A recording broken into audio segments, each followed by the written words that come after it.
Welcome to Corks Conversation II with Ashley Winstead. Yes, we're so excited to be talking with Ashley again. We talked to her a year ago, or almost a year ago, but so much has happened since then. Oh, okay, so I did a little digging. You're right about that. So last year we talked to her about this, In My Dreams I Hold a Knife. And since then, she's had a romance, which I read this summer, Fool Me Once, plus her new thriller, dark thriller, The Last Housewife. I know. It's really, she's been very busy. So we're going Very to have busy. to ask her about that. But first, Kathy, why don't you remind our listeners a little bit more about Ashley? Oh, yeah, I'd love to. So Ashley holds a PhD in Contemporary American Lit from Southern Methodist University in Texas, and a BA in English and Art History. Love the art history piece from Vanderbilt. And she lives in Houston, Texas, where she drinks red wine and dreams up novels, which that's why we fell in love with her last year.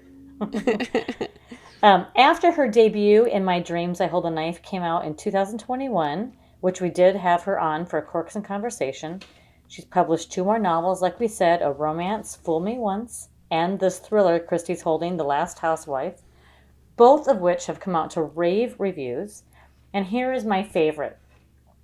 Jennifer Hillier, who is a fantastic author. She's a best-selling author of Little Secrets, is probably her most recent. We love her. Here's what she said about Ashley's latest. It's not every day I finish a novel and decide right then and there that the author is now an auto-buy. While I was anticipating a great story from Winstead, I wasn't expecting to inhale her new book in one breathless read. The Last Housewife is propulsive, unputtable down thriller with a dark, beating heart. It chilled me to the bone, and I'm still recovering. Ashley Winstead, I bow down. Wow.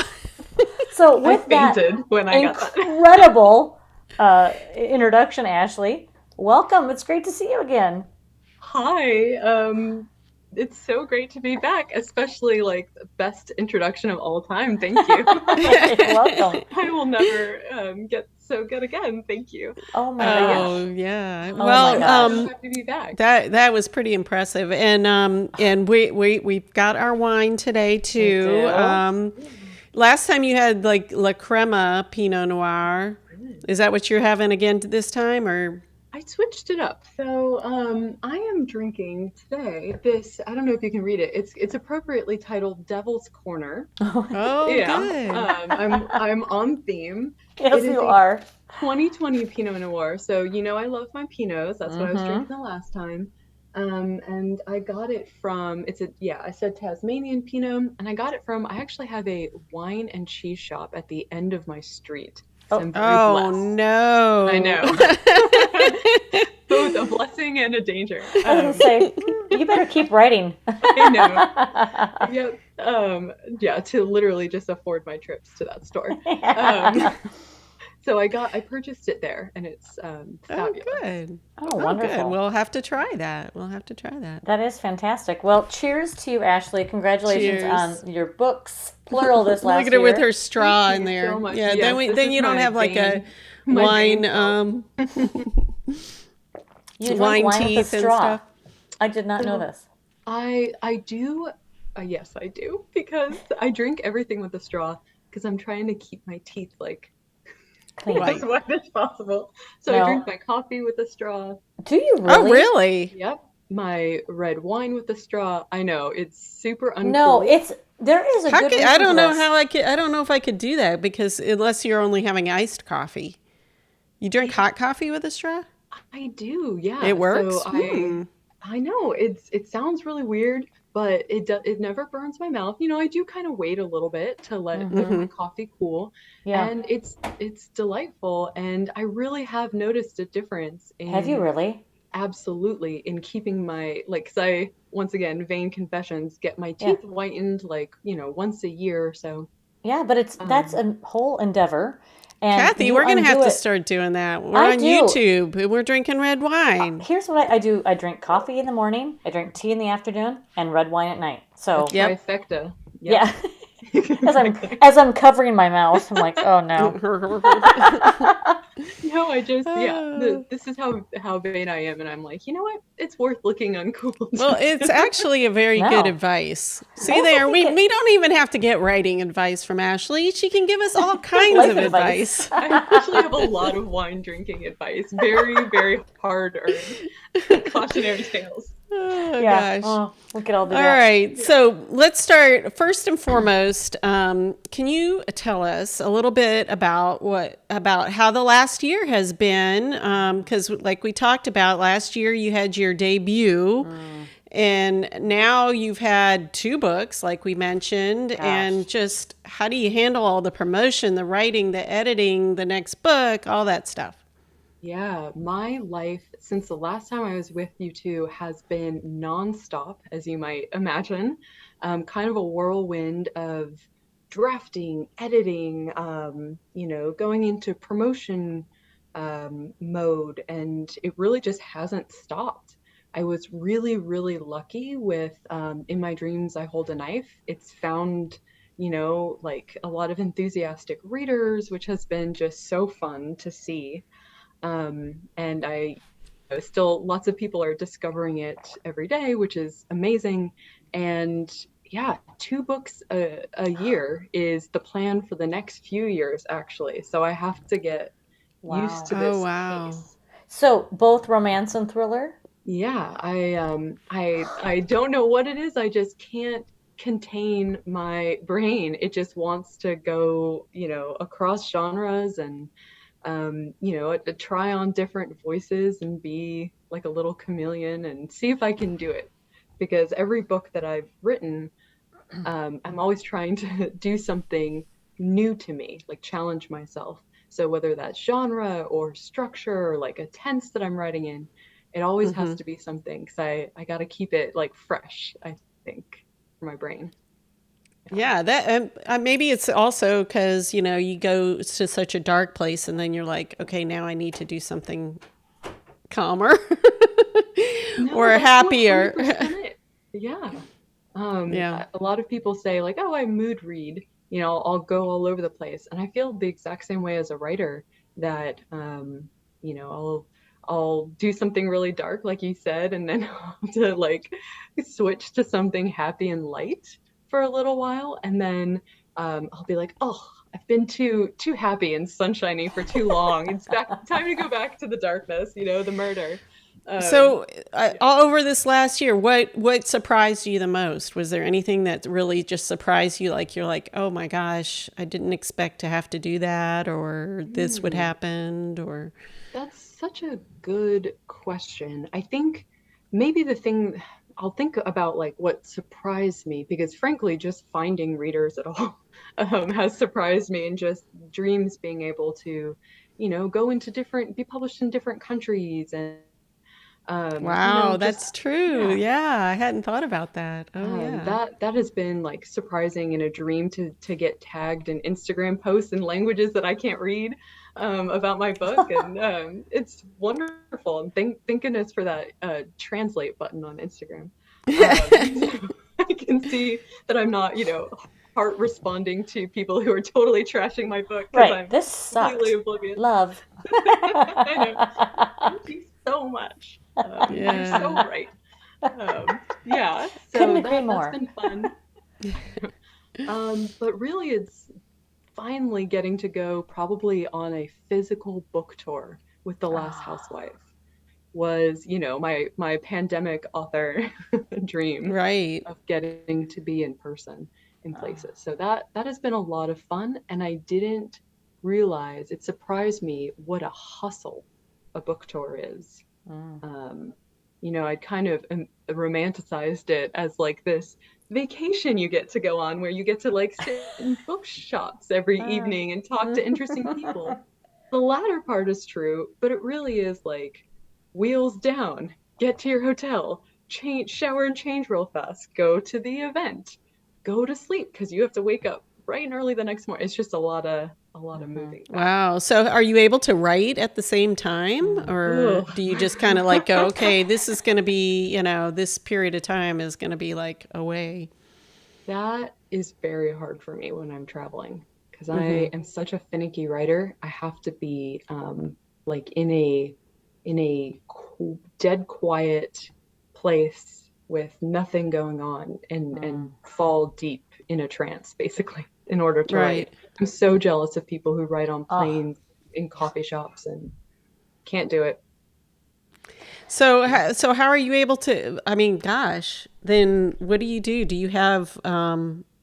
Do you just lock yourself in and write? How can you write 2 books a year and also find that time? That's awesome. I mean, but kind of Well, quiet.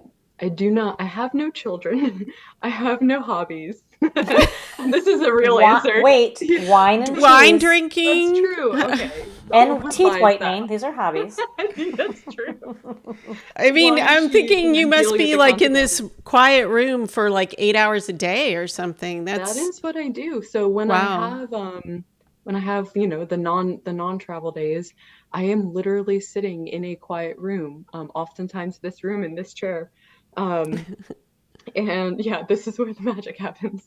Um, I'm sitting here for 8 to 10 hours at a time. Wow. Oh, Um, yeah, that's a and lot. That's a long time to stay focused and in deep work. yeah, Mm-hmm. Do you have to take breaks or do you just like plow through? I'll take a lunch break, but when I'm really into writing a book, it's actually, I have the opposite problem where I can't pull myself away. Oh. Um, and my husband will have to knock on the door and remind me to eat dinner and Wow. And that he yeah, exists? and that he exists, yeah. So he wants me to know he exists when I'm writing rom-coms because I'm in a great mood. When I'm You're like, I writing think I need thrillers, to do he's like, some research, honey. He's like, let's leave the exactly. Not during knives. the Yeah, thriller. Yeah, that's exactly. hilarious. No communication during the thriller because I'm always like, ah. That's so funny. Yeah. Okay, so let's talk about this latest one. I did read, by the way. I pre-ordered, which is very important, listeners.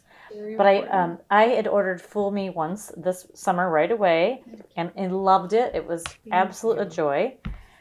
And I did want to point out, Christy and I got to see you at Thriller Fest and got to see you at the Right. debut authors breakfast, which was so lovely, and we were so thrilled for you.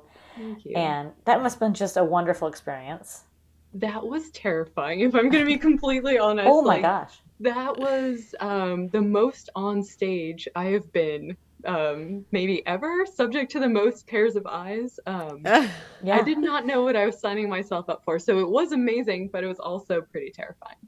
Yeah. So we'll just set the stage. So Yeah. at Thriller Fest, it's a very large writing conference, and one of the highlights is the debut authors breakfast. So if you've had your debut thriller, you go on the stage, and then the huge conference room is full of everyone having breakfast, watching you, and you give a blurb, kind of give a little spiel about your book and your life, and it is a lot of people watching you. It's a lot, but Yeah. you did a great job. Thank Yes. you.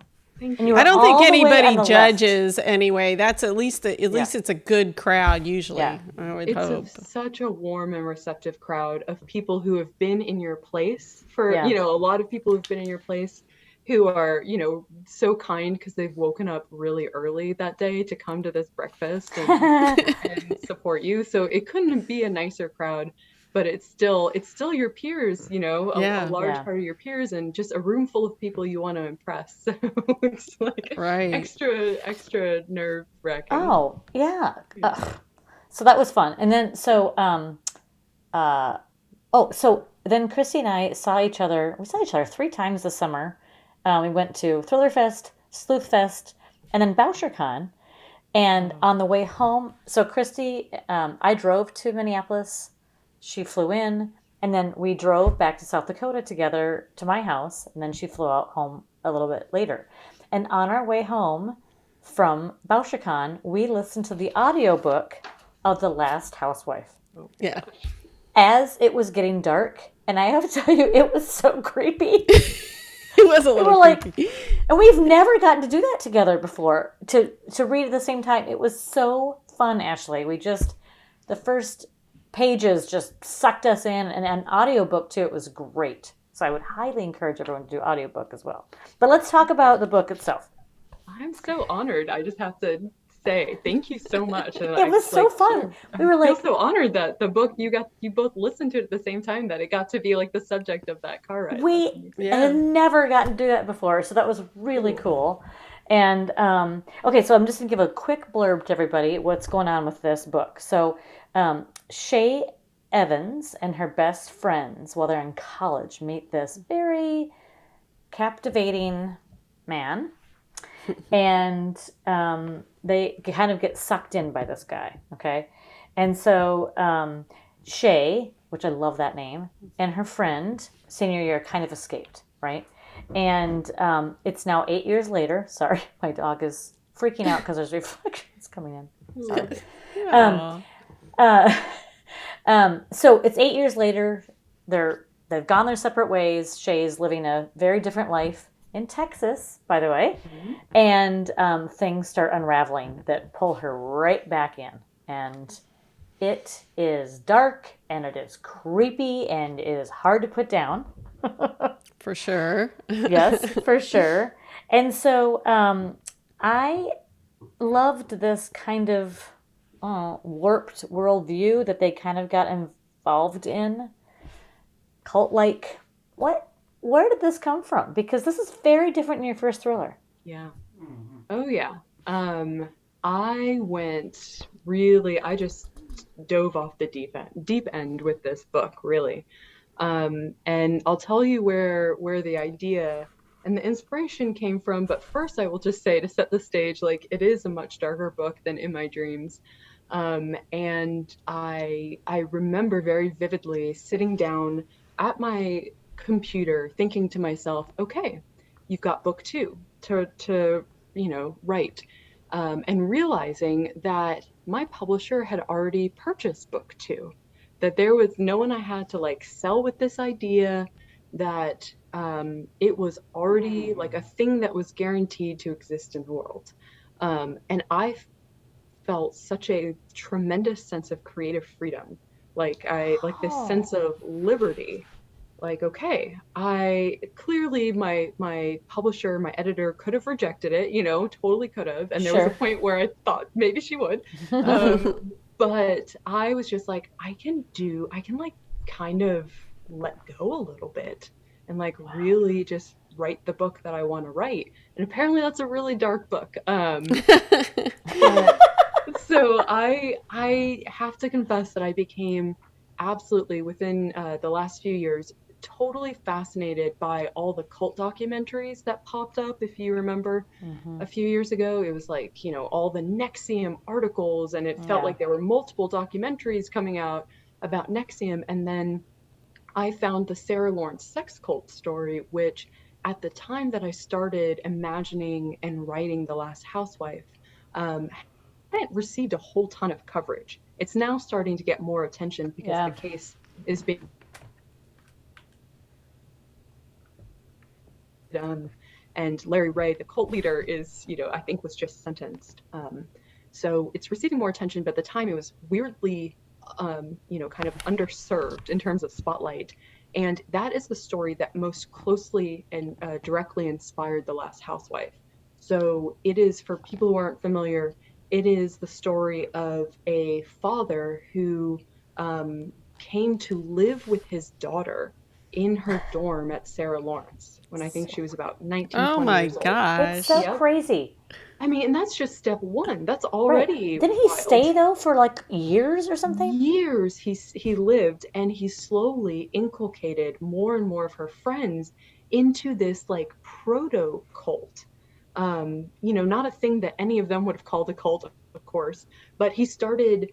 He was like a figure of an advice giver, like a dispenser of wisdom, and he started teaching them about what it really meant to be like a man and a woman in the world, and how to find enlightenment. So he's doing a lot of things that cult leaders tend to do, and it turned into a sex cult where he was exploiting them sexually and torturing them physically, and psychologically and extorting money from their parents. This went on for 10 years. Oh my gosh. At a university. I am going to have to watch that. So it started at the university, I want to say like halfway through, maybe year 5 or something. When his daughter graduated, maybe, he moved this enterprise into the city and all the students followed him. So it's just absolutely wild. And Wow. my fascination was my attention was so captured by these stories because they felt different in a way than other cult stories I was used to hearing about, maybe some religious fanatics in Waco, Texas, all living in a compound. Yeah. If they felt like modern and fresh, I know that sounds weird. At a higher, like at a university, right? You think of those parents who sent their daughters to Sarah Lawrence, and this is what they fell into. Like that to me seems so different than, like you say, an isolated cult in the woods, right? Yes. Right. This is so much scarier for some reason.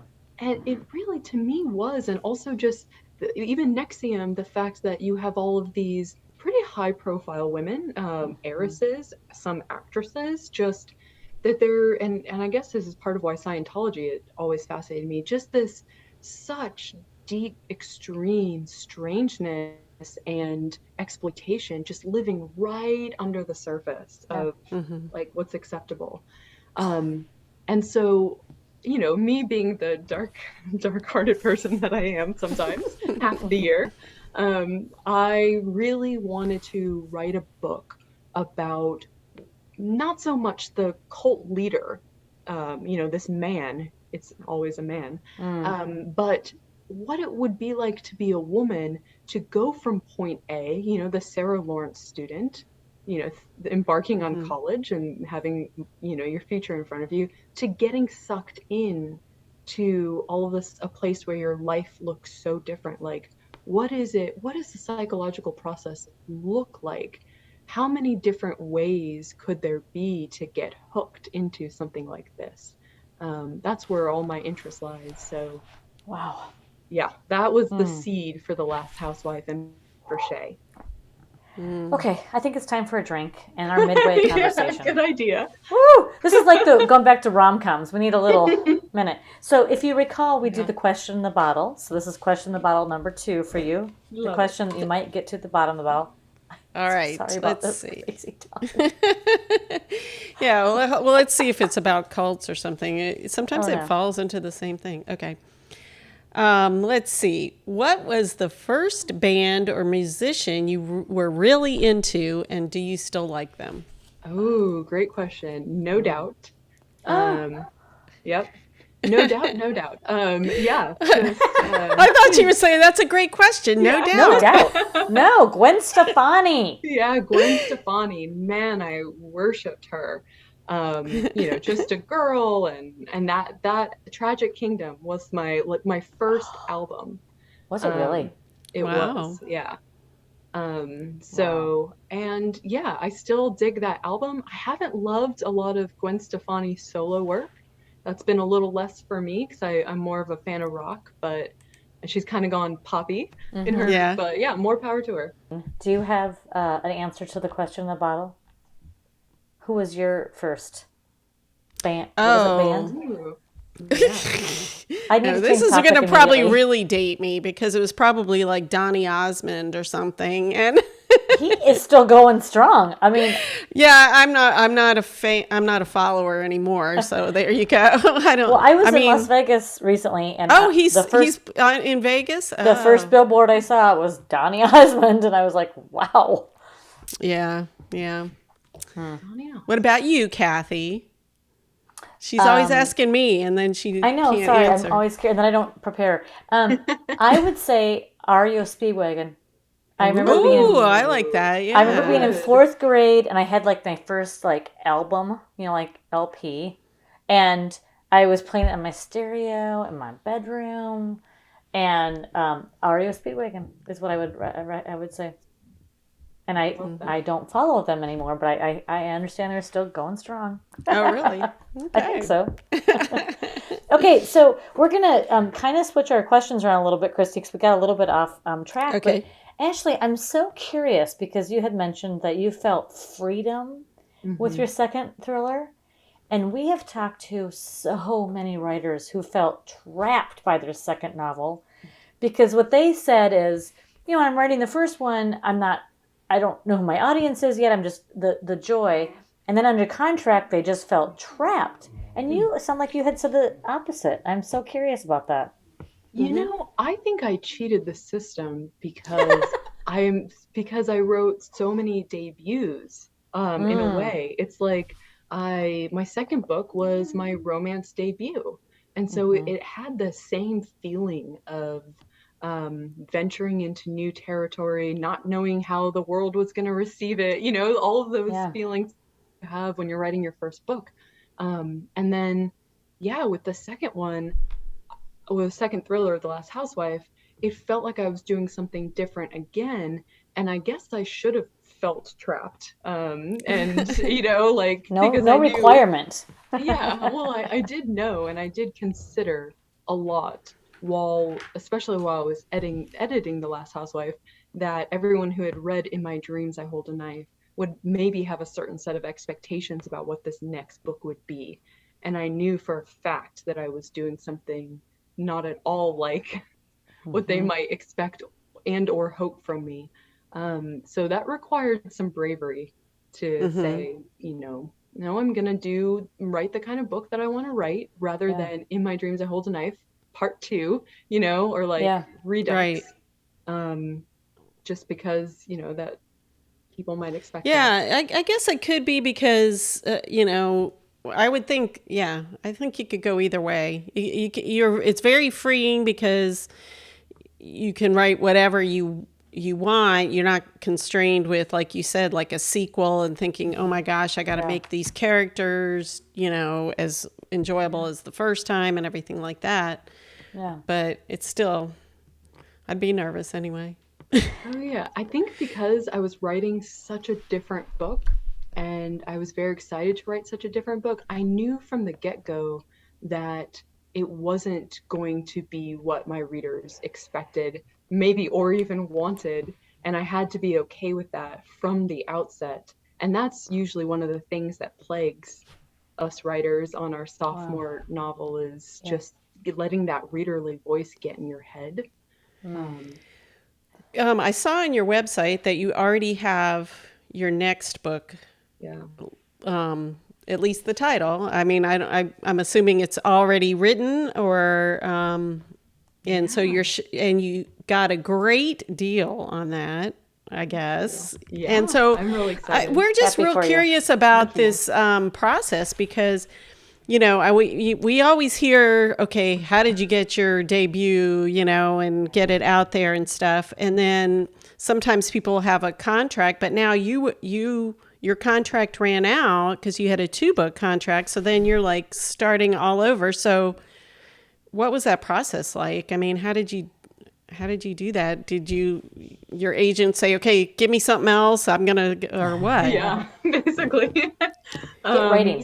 yeah, no, and in fact, so again, next year I have two books coming out, a romance and a thriller. And it was, wow, it was this past fall, so fall of 21, and Dreams was recently out. Housewife was written and going through copy edits.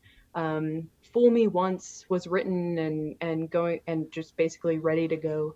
And I needed to be writing my second rom-com and my option thriller.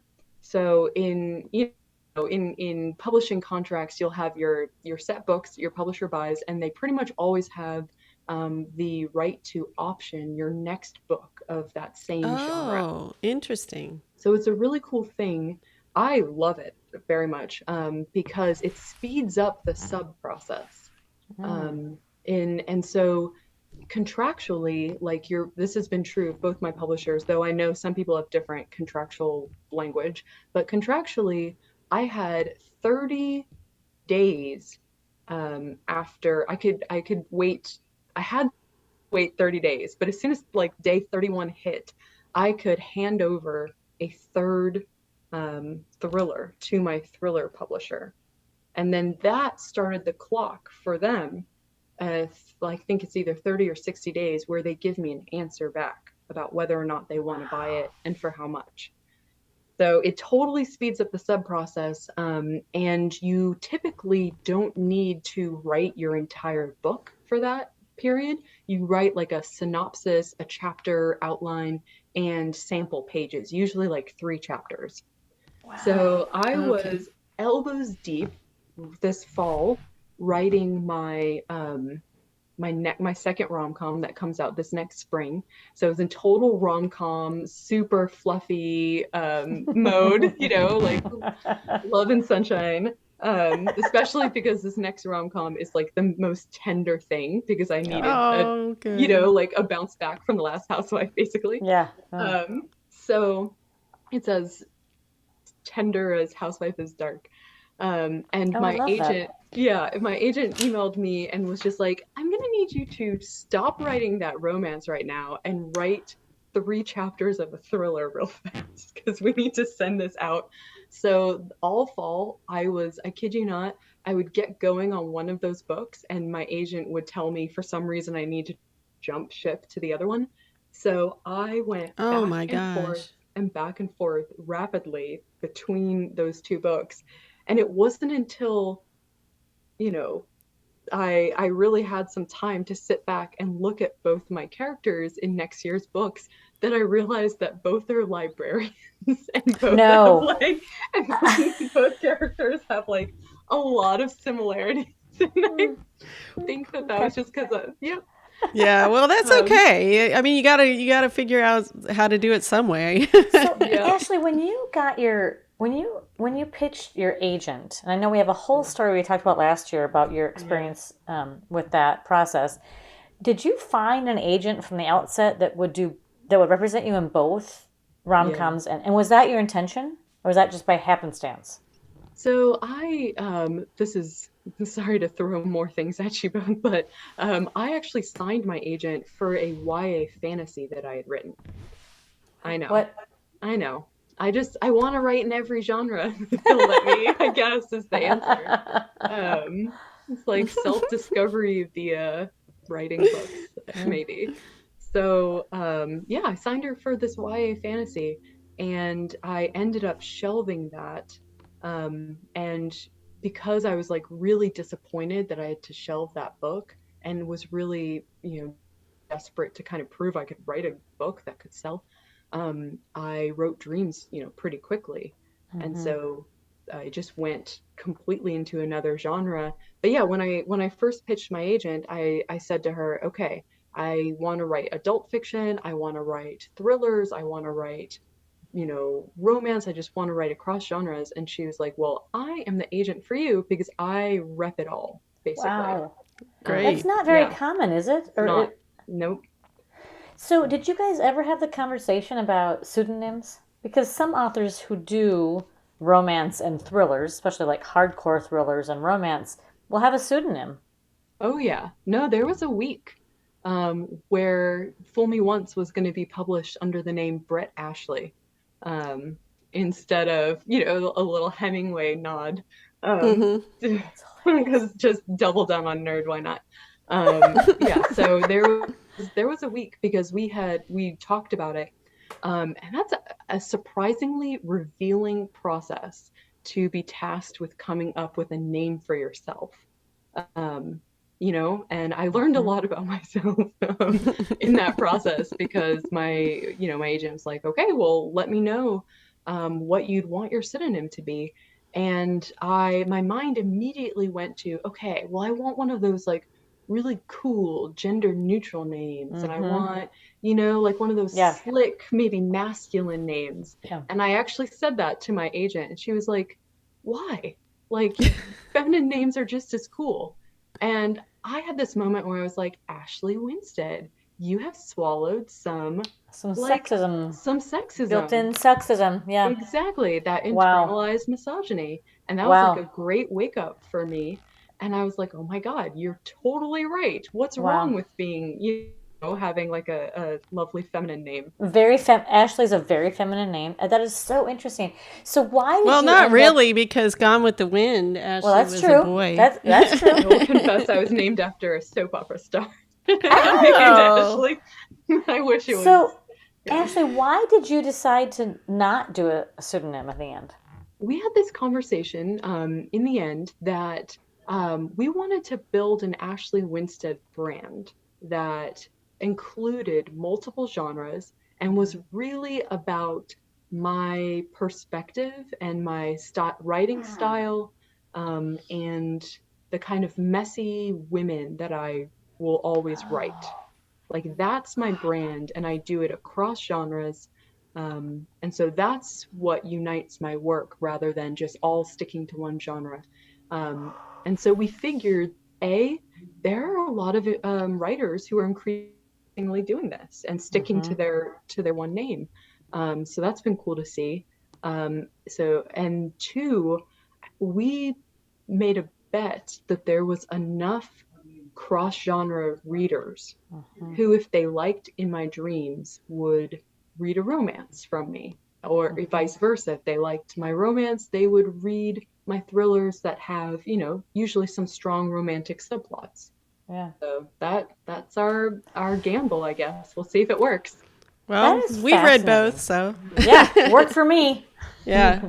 I think it's easier for maybe a thriller reader to transition and read romance than it might be for a romance to read a really dark thriller, but I don't know.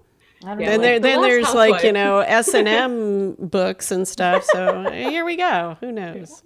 Yeah, that's All right, I've Christy actively. has. Oh, Go ahead. sorry. No, you No, I have. was just gonna say I've actively not recommended The Last Housewife to some romance friends that I've talked to. Yeah. I'm like, that's not the one. But there are some pretty hardcore romance that I wouldn't recommend either to some cozy readers, for example. So we'll just Yeah. let that be. I think Christy has a follow-up question for you before we conclude. So, in it's a different closing question, kind of similar on our Corks Conversation II episodes. Instead of which of your characters would you share a meal with, we're asking which of your characters would you like to be your personal chef? And why? I just thought of the funniest answer, but it's not true. Well, we could hear it anyway. Okay, well, this is not my real answer, but Don Rockwell. Just to see him put on an apron and serve me dinner. Yeah, I know. I'm terrible. Yep.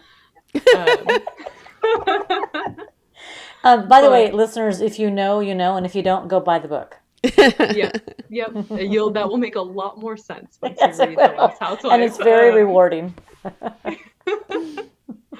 And then I guess real answer is Jamie Knight from The Last Housewife, for more like pleasurable reasons of him being, I would like to think canonically, is like a pretty good cook. He's been cooking for himself for a long time, and he really wants to cook for two. So Yes, he does. There you go. Liked his character immensely.